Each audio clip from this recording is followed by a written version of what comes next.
উপবৃত্তির টাকা দুর্নীতিবাজ শিক্ষকরা মেরে দিচ্ছেন, জানালেন উপপ্রেস সচিব। বিস্তারিত দেখুন রিপোর্টে।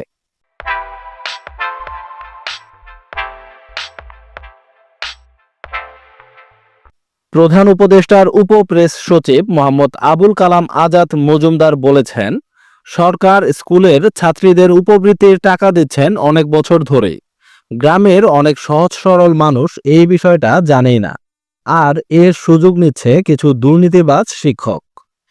ছাত্রীর অভিভাবকের বদলে তারা নিজের ফোনে উপবৃত্তির টাকা নিচ্ছেন, তারপর অনায়াসে এই টাকাটা মেরে দিচ্ছেন।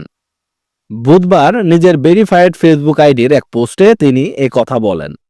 উপপ্রেস সচিব বলেন, ৩ দিন গ্রামে ছিলাম, অনেকেই অনেক সমস্যার কথা শেয়ার করেছেন।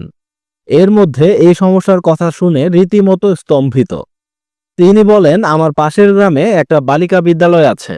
এ ধরনের অপকর্ম ধরা পড়ার পর এক শিক্ষিকা দাবি করেছেন, ছাত্রীরা স্বেচ্ছায় স্কুলের উন্নয়ন তহবিলে এই টাকা দান করেছেন।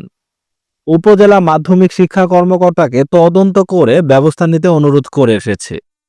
আপনারা যারা এখনো গ্রামে আছেন, আপনার পাশের স্কুলের খবর নিন, গ্রামের মানুষের সঙ্গে কথা বলুন। কোনো অপকর্মের হদিস পেলে সংশ্লিষ্ট কর্মকর্তাদের জানান। এই দুর্নীতি বন্ধ করতে আপনিও ভূমিকা রাখুন। স্কুলের ছাত্রীদের উপবৃত্তির টাকা দুর্নীতিবাজ কিছু শিক্ষকরা মেরে দিচ্ছেন, জানালেন উপপ্রেস সচিব। এই বিষয়টিকে আপনারা কিভাবে দেখছেন?